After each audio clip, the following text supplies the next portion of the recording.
Hi, everyone, and welcome back to another episode of How Did We Not Know That? My name's Jack, I'm Nat. and today Nat is going to talk about a very important war that Yeah. happened. Yeah, today I'm going to be talking about the War of 1812. Super Woo. exciting. So before I get into it, Jack, what do you know about the War of 1812? Nothing. I know it was 200 years ago, so it was a while ago. I don't even, was it a US war? Yeah, so we fought in it. It was on US soil. Oh, okay. Yeah, so I also like did not know a lot about War of 1812. I was like, "Oh, it sounds super boring." And like, okay, if listeners have like realized we don't really talk about a lot of stuff like in like the early 1800s, like the very beginning years of America, and like that's for a reason. Like personally, I'm not very interested in the topic, but I was like, okay, I know nothing about War of 1812, so I should look into it. So I'll just like dive right into it. So basically, in the year 1812, America is a really, really young country, right? Like, side note, in case you forgot, we gained our independence in 1776. Nice, nice. And then, so Great Britain, so they're the people we're fighting in the war, right? At this time, Great Britain is really huge, and they're the world's greatest naval power. And even though we're such a young, tiny country, we still end up going to war with them. And so yeah, so basically, War of 1812 is us versus Great Britain. Um, and so the causes of the war, you might be wondering, why did we, Yeah, I feel like we just had the American Revolution, then to go into another war. right? Like we're still recovering from the War of Independence, and then also like we're still trying to establish ourselves as like establish our government and establish ourselves as an independent nation. But we Mhm. were still really pissed at Great Britain, and we were so mad that we decided that we should go to war. So there's not really one like clear main cause for the war, but like historians have kind of broken it down into uh, three three overall reasons. So at the time, Great Britain is fighting France in the Napoleonic Wars. I also Yeah, we gotta research Napoleon because he's a big guy, and I don't even. I Yeah, I realized I never really took like European history classes, and I think that's like kind of problematic. I should probably know this stuff because apparently, I feel like. Go oh, ahead. No, you're good. gonna say like I feel like these wars, like when I was looking into the Napoleonic Wars, I was like, oh my gosh, how did I not know about this? This was such a huge deal, and they were fighting for so long. Yeah. See, I feel the opposite way. I feel like we learn a lot more about European history than anywhere else in the world. And I know there's a lot going on in Asia, probably lots of things in South America and Africa too. And we just like, Yeah. but that's fair. Like, we're predominantly white and. No, I like completely agree with you. No, I think you're actually true. I think I just don't remember a lot of what I learned in high school. Because Gutenberg, you hear me complain about this all the time. Gutenberg printing press, we spent like half a year on the Gutenberg printing press. It's pretty self explanatory, okay? He just made little stencils and then printed books. That's all the lesson had to be. It was a one liner sentence, and they stretched that out for forever. It's like the most influential piece of history. I don't know what you're talking about. As we say, but yeah, so but definitely skipped over War of 1812, at least in my classes. And so yeah, so Great Britain and France are fighting in the Napoleonic Wars, and so both these two countries are trying to stop the other country from trading with the U.S. So because they don't want the other country to like benefit from trading, yeah, whatever. And so the U.S. was super upset with Great Britain for restricting their trade because they're like, oh my gosh, like we just gained our independence from you guys. You can't like be telling us what we can and can't do. So they were pissed at Great Britain for that. Also, another crazy thing that's happening at this time. So they're upset about the Royal Navy, like the Great Britain's Navy, their policy of impressment of American sailors. And basically what impressment means is that Great Britain would like they would attack US ships and then come and like kidnap the US sailors on those ships, bring him back to Britain and be like, okay, now you have to fight in our army. And then, like, because like there was a shortage of sailors during this war. It had been going on for so long and so many people died. So they're like, oh, we need new sailors. So let's just kidnap them. And so yeah, Great Britain benefits a lot from this policy because like not only are they getting more sailors, but they're also interfering with trade between the US and France by like attacking these ships and everything. And like, yeah, the US is like, what the heck? You literally can't, like, please don't kidnap our and so members of Congress kind of use this as like one of the really big reasons to declare war on Britain publicly. They're kind of like, we can't let them get away with this. We must fight. And then like the third and final reason is that America was trying to expand its territory. So at the time, Canada is a British colony, and so they're like, okay, we got our eyes set on Canada, and so war might, if we win the war, maybe we'll gain all of Canada as well. The United States wanted it. Like we were like, oh, okay, oh, be a huge country. You imagine? Oh my gosh. That's like all of North America. It's just us. Like that was like pretty much the goal, like of like all these presidents at the beginning. Like they really had, this land. I guess times were simpler back then. You just wanted to gain more land. Also, question. I don't know. I know you've worked in Canada. So I have no idea about the history of Canada. I met one nice Canadian on a plane, and he said that the unifying factor of Canadians was that they weren't American. Yeah. Yikes! You guys have a history, surely. Like, dude, okay, this is completely foreshadowing. I will get into how this impacted the Canadian identity later at the end, but like literally I did not like hear about this war until I went to Canada. And as soon as I stepped foot in Canada, so I was like working in Ottawa, right? So it's the capital. Everyone is talking about War of 1812. As soon as I brought up I was American, they're like, oh, like throwback to that. And War of 1812. Well, and they're very proud of it for like a lot of I will get into later. But yeah, I was like, oh my gosh, like that's hilarious. Throwback to 1812. Y'all remember that? Like, no. they're still on 1812. No, but they'd be like, oh, War of 1812. I was like, oh yeah, for sure. I know everything. Yeah. You know what? That's totally a parallel because I know, well, okay, I should probably talk to my English friends, but like for us, right, the American Revolution is like everything, but for them it's like, okay, this group of people just kind of went off to another country and started that and there's a war. But that's not like a huge part in their history that they talk about. Yeah, it's kind of like, okay, well, those are like our loud neighbors. Like we just wanted, like we want a nice life. Like we don't, but yeah. And so, okay, yeah. So back to the War of 1812. Politicians and presidents have their eyes set on Canada and then other Native American territories, and they're like, let's just take over the whole continent while we're at it. And so Congress is really divided about going to war with Great Britain, because obviously Great Britain has a way stronger navy and a lot more funding. So to put it in perspective, the U.S. Army only has about 10 to 12,000 soldiers, and they weren't like properly trained or equipped. And the U.S. Navy only has 17 ships, while Great Britain has 1,000. And then Britain collected 40 times more tax revenue than the U.S., so they're way more loaded than we are. But at the time, again, Great Britain is fighting Napoleon, and they're fighting Napoleon, and so they're super distracted. They're not really concentrating all of their efforts on fighting the US, and so they're kind of using that to their advantage. Like, okay, they're putting all their efforts and all their best men, I guess, in France. And so the northern states, do you remember like the Federalist Party? So that's like mostly northern states are in the Federalist Party, and so they don't support the war with Great Britain because they rely on trade with the country, because like they don't have a lot of farming, so they want to keep trading with Great Britain, so they're like, let's not go to war. But southern states have a lot of farmlands and plantations, so they don't really have to worry about that.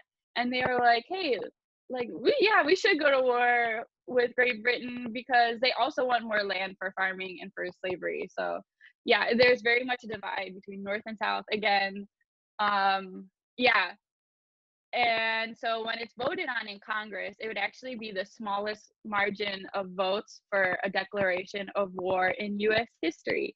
So it was so close, like they just barely passed it. And so yeah, this kind of shows you what like the general feelings about entering the war, like people weren't really excited about it. And on June 18th, 1812, President James Madison signs a declaration of war against Great Britain. And this is actually the first time the US declares war on anybody, because like in the War of Independence, they're not like a country yet. Now that they're their first country, they're like, yay, our first war. Interesting take on it.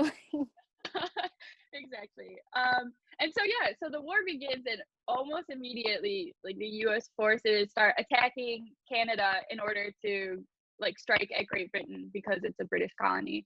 And so their thought process was that, you know, Canadians are going to join forces with us because they're going to want to revolt against Great Britain and like join like the free country of America, and they're going to join our side. But like that's not what happened. And so like we went in way too confident, and we were very quickly defeated by Canadian and British troops. Yeah, and I was like, no, we're not one of you guys. Like, sorry. Question. Yeah. So so at this time there's already like an established Canada, but that's just a territory of England. Yeah. So do we consider Canada its own Canadian country, or is it just like this is just more of England land? Yeah, I think at the time, like Canada is still a relatively younger British colony. So I think the Okay. general views is like, okay, they're like primarily British. I think the people like living in Canada, like the residents of Canada, feel more independent from Britain, but like Americans kind of see them as just British. British people. Yeah, British people. Yeah, I believe that's like the general sentiment.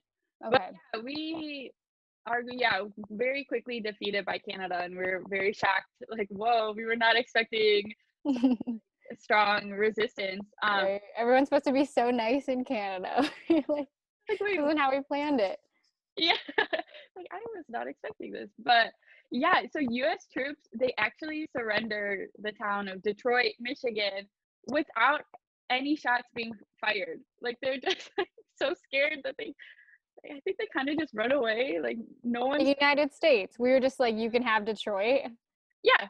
So troops invade Michigan, and like they claim the town of Detroit. So we were invaded by Canada also, which is This is very not the Canada that I know. Like, they're right. so polite. It's like if you met a really nice person and you're like, "Can I use your bathroom?" And they're like, "No." You know what I mean? It catches you really off guard because you think that it's just like a given that they would let you use your. Yeah, I don't know. Well, that's kind of like one of the issues with this, like why we were quickly defeated, because we didn't like give much thought to it, and we like our planning wasn't great. We were kind of just like, let's just go. Like Yeah, it was our first war, to be fair. It was the first time. we were rookies, so we got to cut us some slack. But but yeah, so okay, so now I'm gonna rewind to the fall of 1811. So before the war has officially been declared. And I'm gonna talk about the Battle of Tippecanoe in Indiana. Have you heard of this battle? Because this, maybe it's because I like, I don't know, Illinois is close to Indiana, but I feel like I've heard of the Battle of Tippecanoe so many times in school, but I didn't like remember what it was. But so basically, fall of 1811. So in Tippecanoe, Indiana. So Shawnee Chief Tecumseh, his name is Tecumseh. He's the leader of Prophetstown, which is a Native American settlement.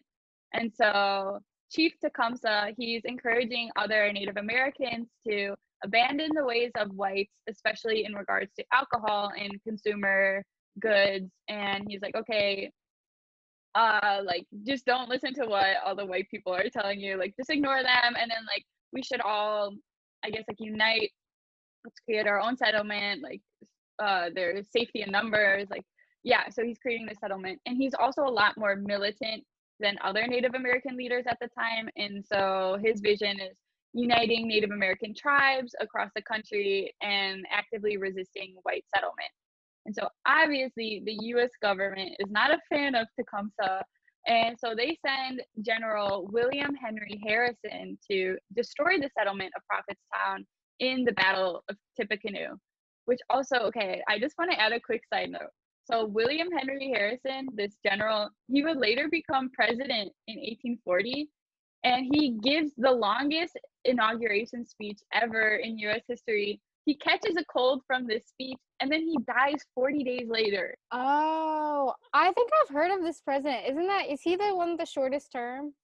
Yeah, because he Oh, like passes away pretty much, yeah, a little. wait, what was his name again? William Henry Harrison. William Henry Harrison. Yikes. Yeah, dude, I thought that was wild. I did not know that. So I How just, long was his speech? Do you know? Like an hour? no, I think it was like a long, long time. I think it was like a few hours, but yeah. Dang. Yeah, but yeah, so I just, not really relevant, but I just wanted to throw that in. So back to the Battle of Tippecanoe. So Harrison, his forces defeat Tecumseh, and this defeat convinces many Native Americans in the region, including Tecumseh, that they need to join British forces later in the War of 1812, because they need to fight against the US in order to prevent American settlers from pushing them further out of their lands. So this is really important because once the War of 1812 starts, the US is fighting against British, Canadian, and Native American troops. Yeah, so it's like it's not looking good for the US, but we do have quite a few successes throughout the war, like surprisingly. So in the early months of the war, we actually scored a lot of victories against the Royal Navy, because again, they're fighting in France and they're not really paying too much attention to us. We're just kind of like a side note. They're like, oh gosh, now we got to worry about like these guys again. But we also defeat British invasions in New York and Baltimore. And then General William Henry Harrison, he reclaims Detroit in the Battle of Thames. And then he actually kills Tecumseh in this conflict. So, yeah, so we do win those. But then we also suffer a lot of defeats. And so we lose Detroit originally, throw back to that. And then this is like just the wildest thing. I can't get over this. So on August 24th, 1814, also August 24th is my little sister's birthday, so shout out to her. So British and Canadian forces seize Washington, D.C. and burn down the White House. So let's just let that sink in for a bit. It's like, not only was our nation's capital like invaded and seized by foreign troops, but they literally burned down the White House. This is, wait, Canadians or? Both Canadian and British troops. How dare? What? Oh my gosh, I didn't realize the White House got burned down. Like, how, burnt to a crisp or just like a little charred? I don't know. I honestly don't know. Fair. Yeah, but I do know that like the design of the White House has changed a lot since it was like we didn't even have a White House for a while. I don't know. I know that design has changed, so I'm guessing it had to do with the fact that it got destroyed like originally. That was probably a big factor, but Yeah, good opportunity to remodel, I guess. You want to put yeah, some light on the situation.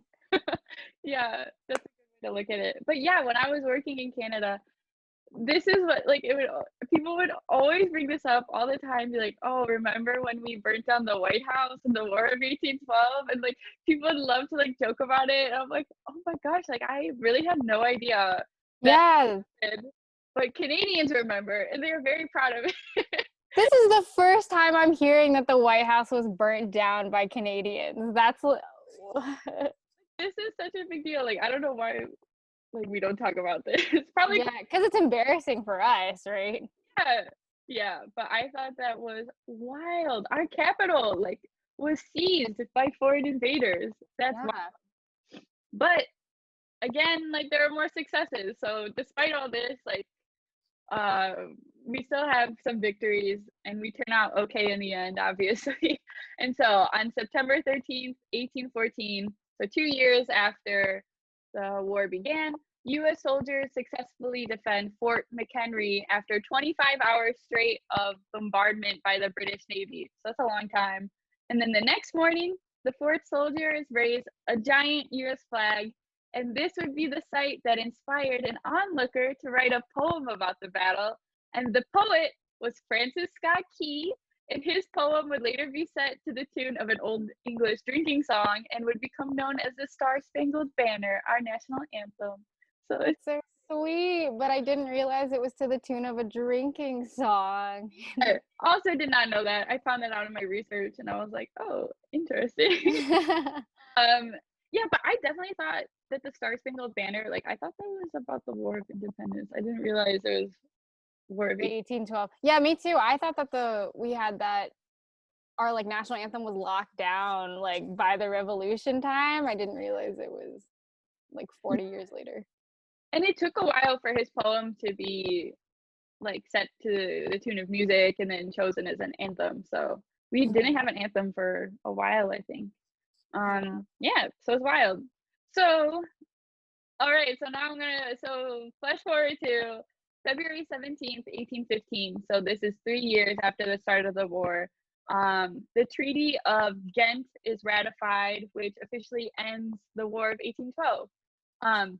So if you look at this treaty, you can easily see how pointless this whole war is, because so the US and Great Britain, they keep their original territories. Like there's no exchange in territories between the two nations. So it's not like, okay, we gained Canada or like Great Britain won parts of US. No, nothing happens.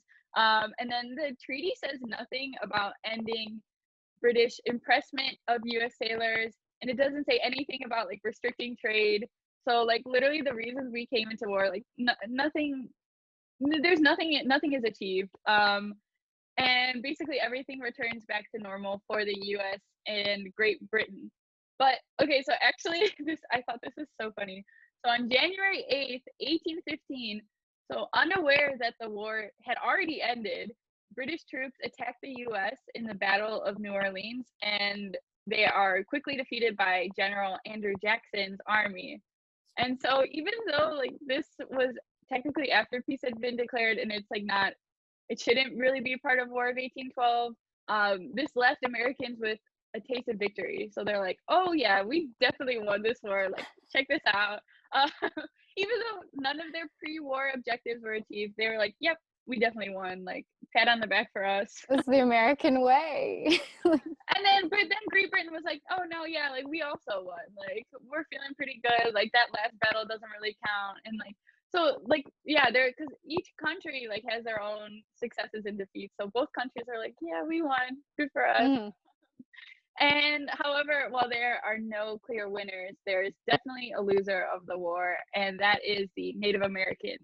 So they suffer significant casualties from this war, and they lose a lot of their territory to the US. So despite how little was achieved as a result, the War of 1812 has a huge impact on American patriotism and politics at the time. So it's seen as the second war of independence to Americans. They're like, yes, we beat the British yet again. And then this begins an era of like partisan agreement. So both parties are agreeing with each other. And then there's a lot of national pride that is being felt. And this would later be known as the era of good feelings, which is like such a cool name, just like good vibes only, basically. But Modern day, yeah. yeah, I love it. But yeah, so the War of 1812 is basically the end of the Federalist Party because they're seen as being unpatriotic for their anti-war stance. And it produces a new generation of American generals, and it helps lead Andrew Jackson, John Quincy Adams, James Monroe, and William Henry Harrison into the US presidency. So this really impacts our politics. And most importantly, the War of 1812 confirms that the US really exists. So it really like solidifies we're a real nation. Yeah. We're a real independent nation. And so after this, Great Britain would never invade the US again.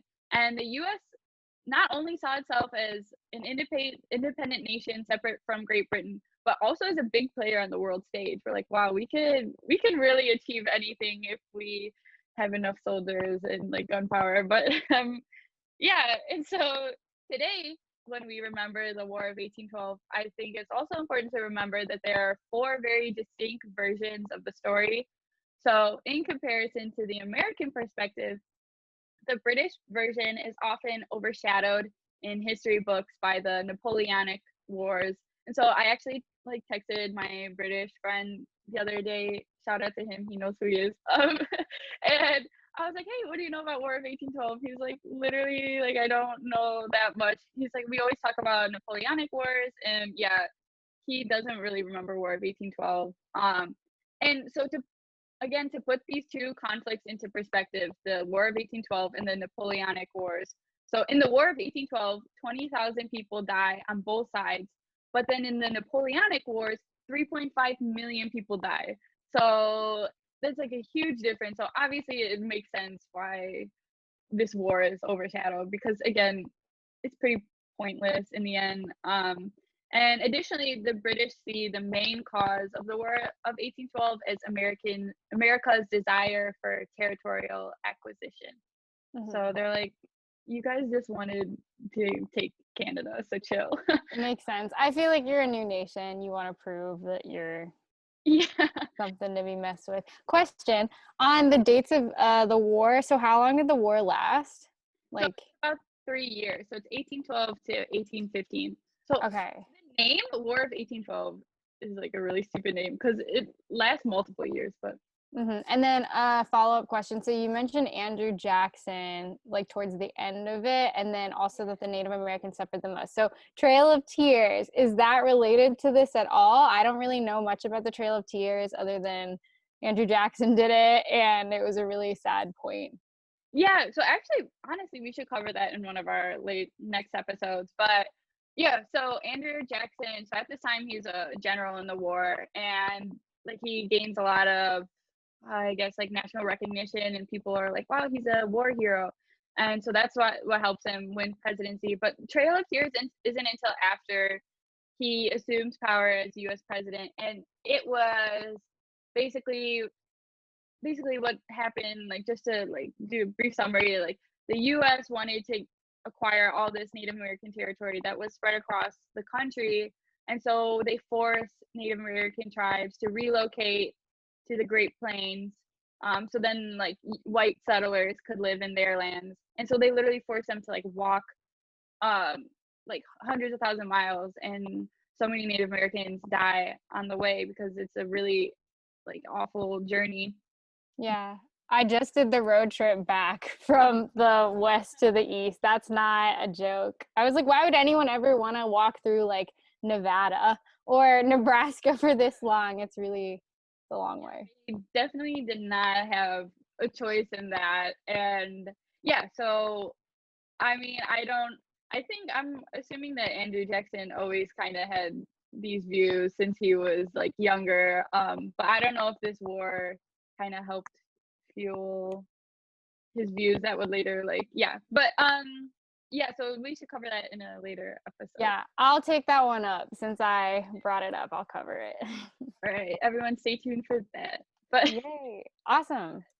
so actually, yeah, so in regards to the Native American perspective, so the Native Americans once again lost many lives and a lot of territories at the hands of American soldiers.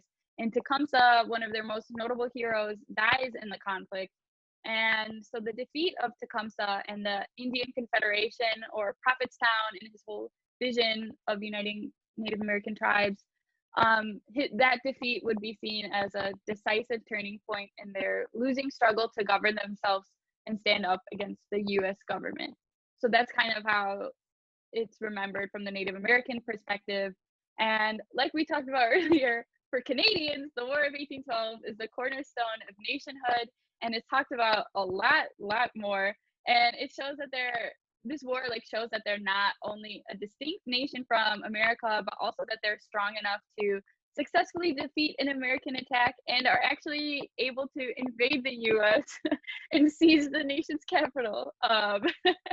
And yeah, so Canadians are very proud of this moment because yeah, they're like, okay, we're not the same as America. Like we're two different nations. We need to be regarded as two different nations. We have different values, and yeah. And they're like, maybe, yeah, we might be polite, but it doesn't mean we're weak. So That's true. I wonder, that should be like a saying for Canadians. Yeah. Polite but not weak. Polite but not pushovers. Yeah, be like polite, but don't test us too much. Yeah. Um, yeah, and so that's basically a very brief summary of the War of 1812. There are so many battles that I don't know how to talk about like battles. So if you're interested, there's so much information available on the internet. But yeah, that's basically a brief summary of the War of 1812. Yay. Thank you, Nat. I really appreciate that you like to cover the wars. I just had a conversation with my sister and she was like, yeah, Nat always covers the wars. It's really good. And I struggle to cover things that aren't tech related or like science and stuff. So thank you for covering this because Yeah. Yeah, I kind of was a little reluctant to start my research just because I was like, early 1800s, it's so boring. But this turned out to be right. such a wild part of US history, and Yeah. hard It to was it. it's an interesting war, right? And the title doesn't give it away. You just call it the War of 1812. That doesn't tell you anything significant about it Yeah, besides the time period. right? If you could rename the war, what would you rename it to? Oh my gosh, that's a great question. Like something, it needs to do something about like Canada invading us and Yeah, something like the Canadian War, something like that. yeah, I feel like that's good clickbait, right? The Canadian War, because I just have a hard time seeing Canadians wanting to have a war with us. yeah. I think America's PR team at the time when they decided to name this war, they really need a lesson on clickbait and like we need catchy names. No one's gonna click on War of 1812. We need like Right. Well, yeah, it's kind of embarrassing for us. Maybe the Canadians have a different name for it, like the time we beat the U.S. like our greatest moment in history. right? What it like the Canadian Revolution or something? Yeah. Oh my gosh. The great Canadian victory. Yeah.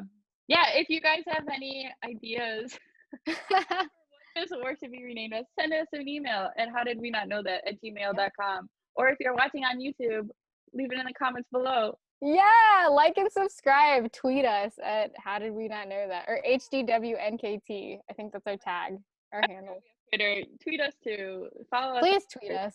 Yeah, we're desperate. We're begging you. Yeah, please, please, please. All right. Okay, bye. All right. Thanks for listening. Yep.